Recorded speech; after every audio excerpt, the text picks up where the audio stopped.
Muramasa here from Muramasa Gaming, and I've got another deck profile for you. This one's going to be a Fire King variant with Kastira. So, I'm going to slide this over to the side for a moment. We're going to jump right into the main deck. And I'm sure, as you've already probably guessed, Fire Kings don't have much variation, but this is more of a budget-friendly Fire King deck. It does not have any of the Snake Eyes cards in it. So, I apologize now if you came here looking for a high-tier meta build. This is more of like a casual, friendly, take it to locals, have fun with it type deck. Still very strong, as you'll see with the deck's lineup. But starting off, we got the 3 copies of Ponix. Basically, destroy it, have an infinite amount of fire monsters during standby phase, because he will always come back during the standby phase. Then if you need to summon him, you can grab your Sanctuary for field, and continue combos from there. Next, we got the 3 copies of Orvada. If a fire monster is destroyed, you can special summon him. And on top of that, trying to find the perfect spot to set these cards, sorry. On top of that, if your fire monster is destroyed, you can special summon him. And on top of that, if he's destroyed, you can special a fire monster from your graveyard. I believe explicitly Fire King. Let me double check that. Yeah, 1 Fire Beast, Wing Beast, or Beast Warrior. So basically your whole Tri-Beast. You can basically reborn it from the grave. Next up, we do run the 2 copies of Barong. The only effect that we really care about with him is his standby effect. So destroy him, grab a card, any Fire King card that you need, and just combo off from there. I run 2 because I found that if he gets called by, you do want some recursion effects, even with like Orvada. But if he gets called by, then he's banished, he's gone. You can't even touch his effect until your next turn, basically. So I run the 2 just for a little extra protection on that. And if you get like cross out, you don't care as much in the mirror match because it's just good for the turn. You can come back around and keep going. I do run the 1 copy of Ravati. I run him basically just for his negate. I believe this is the spell and trap negate. Yeah, he is the spell and trap negate. I just run him solely for that effect, and that's it. His other effects come up very rarely, so I'm not even going to go over them. And now going in with the last of our Fire King monsters here, we run the 1 copy of Garunix. This is the original. Basically, if he's destroyed, he comes back during the standby phase, and he basically dark holes the whole board. Next up, we do run the 3 copies of Kieran. Kieran's a really good card. You can basically play on the opponent's turn 0, more or less. If certain conditions are met, you can even pop a card on the opponent's turn with him. Really nice card. Sets up really well for a lot of your combos. Next, we run 3 copies of the new Garunix. Card here is just amazing. Not gonna lie, it's just amazing. You have so much setup with just summoning this card. If a fire monster is destroyed while this card's on your in your graveyard or being added to your hand, you can just special summon it. On top of that, even on the opponent's turn, if they destroy your card, bring him back from the grave, send or destroy a monster from your deck, let him gain the attack equal or half of the attack, and you're basically golden. Basically what I do in like pushing for game situations is I'll go Grunix to destroy the original Grunix, because his effect does state except for himself, like the name state, which would raise his power to 4,050, which can get over a lot of problem cards. I know some people here are still running Chaos Max in my locals, so this is just a fun way of just beating over a card that can't be destroyed by card effects or being targeted. Next up, just for a slight tech card, just for funsies, I guess, I run the 2 fencing fire ferrets. Basically destroy this, and then you can pop 1 monster on the opponent's side of the field, and if it's destroyed, they take 500 damage. The card is just stupid. Like, this card should not exist in this deck, and the fact they decided to put it into the structure deck is just funny to me. Now going on to the Kashtira lineup, I am running the 2 Rise Heart. A lot of people are only running this at 1, but same reasoning with Barong. If this is negated or banished or however else, you do want some recursion. I mean, we are running Birth and all that, but it's better to have an extra copy because he is fire, and he's the only fire Kashtira main deck card that we run. So you can, this is literally almost like a 1-card combo with Grunix. So if he gets destroyed, Grunix comes out, Grunix pops a card in the deck, and then you can just at least have a big beat stick if needed. So on top of that, he does double as a level 7 by using his effect to banish a Kashtira monster, which is really good. And when you're summoning him and using that effect, your opponent does banish the top 3 cards of their deck face down. So when you're doing that, try to already have a Shangri-Ira set up, but situations do arise where you're not able to do that. This is a card game. Luck is a factor, unfortunately. We run the 1 copy of Ogre. Ogre's here mostly just solely to grab preparations, the trap card, but his effect has actually won me the game to where I can literally look at the top 5 or so cards in the opponent's deck, banish it, and then place them back on the top in the same order, and then you're always going to target the card they want the most. Like, literally, you only target cards that is going to be detrimental to your opponent's gameplay. Next up, we run the 3 Unicorn because we want to see our spells and traps for Kashtira, like, as much as possible. On top of that, on the off chance your opponent decides they want to play something while this is on the field, you can basically rip a card out of their extra deck, or if you're going second and they don't activate anything, you can just swing in, rip a card from their extra deck. So, and just looking at their extra deck alone gives you a lot of information as to the way your opponent built their deck. Finally, for our Kashtira lineup, we have the 3 Fenrir. Same with Unicorn here.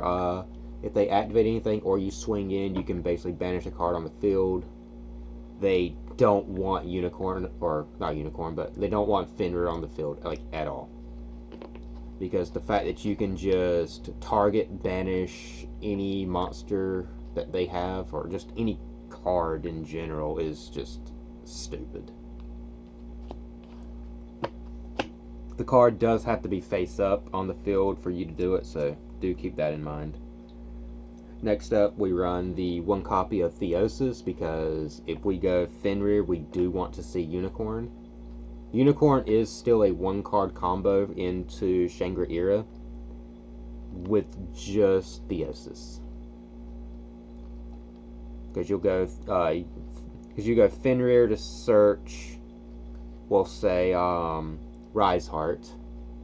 Then you would go Theosis to Unicorn, Unicorn to grab Birth, and you basically just combo from there. Next up, we are running the 2 Birth. This card here is just stupid. Lets you rip cards from your opponent's graveyard when they activate a spell or trap.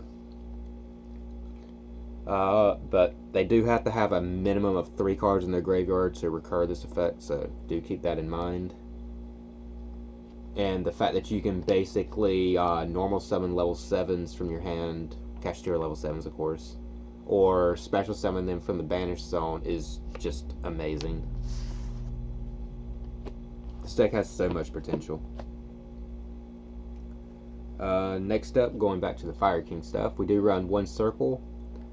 This card's amazing. It lets me dodge a lot of stupid shit like imperms and stuff, because I can like target my own fire monster and a card my opponent controls, destroy it. Well, this doesn't really destroy anything on the opponent's side of the field. It just lets me dodge imperm if I need to and reborn a fire monster, but still. We are running 3 Sanctuary because we want to see our field as much as possible, but we just don't want to open it. And I apologize for the constant glare. But this also has the effect that if our field spell is, or would be destroyed while it's on the field, I can destroy a fire monster instead. And if my opponent was to special summon a monster, we can basically go into a rank 8, which we'll get into later. But we can basically XCs using fire monsters that we control on the opponent's turn. Or even our turn, depending on how they play. Or mirror matching. We are only running 2 of the Fire King Islands because we have so many ways to fish it. So this is self-explanatory mostly. If it's destroyed, you do lose all of your monsters, so Sanctuary is very important. And on top of this, this is basically your combo piece. If you open this and a monster that you can't really play with, this lets you search any, like literally any Fire King monster, so this is literally just a 1-card Garunix. Lastly, for the main deck, we are running 1 Preparations, just to, this way we can always search something with Ogre. It does have a lot of versatility. It's basically the same as Birth, except this one is just for trap cards. Like if the opponent activates a trap, you can rip cards. It's just fun. Lastly, for the main deck, we are running 3 Imperm. This is the only hand trap that we're technically running outside of like Kieran's effect to play on turn 0. Off to the extra deck here, we're running the 2 Shangri-Las. This card here is just amazing. It's fun, helps you lock out the opponent's plays. Has a little bit of protection on its own. You can detach 1 to prevent it from being destroyed, which is not once per turn. You can literally detach 2, protect it twice, but the 3rd one will kill it. During each standby phase, you can summon a Kastira monster, which will give you a little extra board presence and interruptions depending on which ones that you summon. On top of every time a card's banished face down, you get to lock a card on the opponent's field. Well, not really lock a card, but lock a zone on the opponent's field. Next up, we're running the 2 copies of the Garunix, or the Fire King Garunix XCs. This card here is literally the MVP of the deck. Like, not gonna lie. summon it, and you destroy all monsters on the field, just like the original Garunix. And if he's destroyed, you can reborn fire monsters from your graveyard equal to the number of materials he had at the start. His detach, to pop a card, it's nice, but I find that it's really awkward to go into. Because most of the time, people are going to destroy it like the moment that he pops on field, or before you get a chance to really use it, so it's not really even worth going over. Lastly, for our XCs, we're running the one Abyss Dweller because, as I said in my Manatium video, my locals is still going heavy on tier, and a lot of decks nowadays, even without tier, is still reliant heavily on their graveyard effects. So, Abyss Dweller, literally the second most important card of the deck. Going in with our XCs, I'm running the 1 IP. This could be doubled out for an SP if you need. I run it just for its literally link off effect to just give my monster immunity to destruction effects. And a lot of people don't realize that since this is an inherent effect that you give your monster, even if your monster is imperm, they still cannot be destroyed by card effects. Because you're giving it protection from IP's effect, not their own effect. We're running 2 of the Fire Charmer links. Basically, link this, steal your opponent's fire monster from their graveyard or Ash, depending if they hit you with Ash, and you can go into like a quick link 3. That's literally the only use you'll 9 times out of 10 go into with that. Next up, we do run the 1 Promethean Princess. I know this isn't really budget friendly on this one. Last I looked, this was still going for like 25 plus.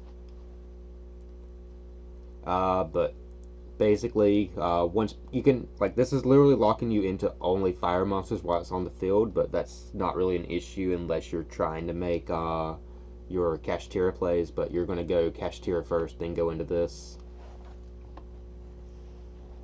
And if this card here is in the graveyard, and your opponent was to do certain instances, you can bring this back. So do keep that in mind, that it does have it's a self recursion on its own. So just keep that in mind. You're mostly going to be using it for the reborn effect, so you can keep continuously bringing back your Kirans, your Garunixes, and just keep just basically keeping an overwhelming board presence. Next up, we are running the 1 Unicorn because sometimes we don't like cards on the field and we want to shuffle them back into the deck or extra deck. Extra deck's a little bit more tricky because your opponent can, depending on their deck, they can easily go right back into it on their next turn, even with a full board wipe. Another card that you could easily swap out for SP if you needed to is the BLS link. I run this because I have no issues having 3 monsters with different names, and even hitting a level 7 or higher monster to trigger his can't be targeted effect is just insane. And his effect does only trigger when he destroys a monster. He gets a 1500 attack point boost permanently. You can banish a card, or he can make a second attack during the next battle phase. You only do get 1 of these per time that he destroys a monster. So if you give him 2 swings and he destroys 2 monsters, he does get 2 of the effects, and they do stack, so do keep that in mind. The only one that won't stack is the attack that goes up, because he can only attack twice. Next up, we are running the Boral Load. I only run this for the simple fact of, like I was saying earlier, some people in my locals and friend group do still play Chaos Max, so having a way to get over cards that can't be targeted is really nice. And this is a non-target. I just steal your monster and I can still swing with it, plus it's sent to the graveyard at the end of the turn, so It's really nice to have an option to just get rid of cards that can't be destroyed by card effects or targeted or whatever. But one more thing, he does only get his effect when Borreload himself attacks, not if he is attacked, so do keep that in mind. Next up, we are running the one Crusadia Avermax. This card here is probably single-handedly the best card in the extra deck, for the simple fact of he can't be targeted on his own effect, and good luck trying to kill him in battle without negating his effect, because he will always gain attack equal to the attacking monster, and then he on top of his original 3k power. So he's really fucking stupid. And pairing him with IP, you basically give him the little bit of protection that he doesn't already have. Next up, we do run the access code because we can easily make this with some pretty high numbers. And having the pop once per turn with fire, or even multiple pops based off of what we go into prior, is really nice. Easy 4,300. And lastly, we do run the chaos, or the basically our kaiju of the deck here, our underworld goddess. Basically turn off any reborn effects once per turn, and you can negate all cards your opponent controls that's face up. Card here is just amazing. It does require you to use either a link to or 4 cards on your field and 1 of your opponent's cards, so do keep that in mind. And I don't have a good side deck to show you, but I can show you just what I'm running for lulz. It's not great, I'll admit, but it's more of a ideal base, or I guess more of a preference, just to give a little extra protection. It's got like 2 of the fire kaijus. The fact that fire is probably the main reason I run it, and just to easily get over certain cards. An extra regular Garunix, because sometimes it gets banished and you want it back. 1 additional Rabali, because, well, sometimes you need that extra spell and trap negate. We run then the 1 blaster Dragon Ruler, because the pop ability from him is just nice to have at times, and the fact he's fire is main reason. I do run the 1 baby Garunix just for if something's destroyed, I have an extra body on the board, and he's just nice. The 3 Torrential, because you want your cards to be destroyed, and you don't care if your opponent forces you to do it or not. But yeah. Then we run the 1 Onslaught. Onslaught's just a fun older card. It's just there. The 1 Fire King Skyburn. This card is good, don't get me wrong. I personally don't like it because it's inconsistent with how a lot of my games are currently going. It comes up maybe once every 10-15 games to where I wish I had this in the main deck, but not enough that I would mainly run it. Because the same instance in like the next matchup would be, I don't need it, it's a dead card, it's only good to like pop 1 or 2 cards on the field, and then it's just there. It's just a dead draw if I was to main it. And then lastly for this, because this is only a 14 card side, 2 Herald of the Abyss. This card here is just funny.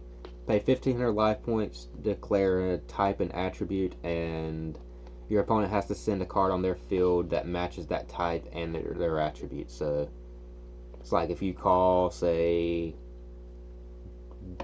Divine, your opponent literally has to send a god card from their field to the graveyard. It's just funny. And this does get over a lot of, literally gets over almost all protections. The only protection that it doesn't get over, actually I believe this gets over all protections, because you're not directly interacting with the card itself, you're interacting with the player itself. So do keep that in mind. I do believe that that's the case. I could be wrong. If I'm wrong, leave it in the comments down below. If Herald of the Abyss can get over, say, Falcon of Ultimateness, where it's unaffected by all card effects. So I'm using that as my example. So if it can, leave it down in the comments. And this is Muramasa signing out.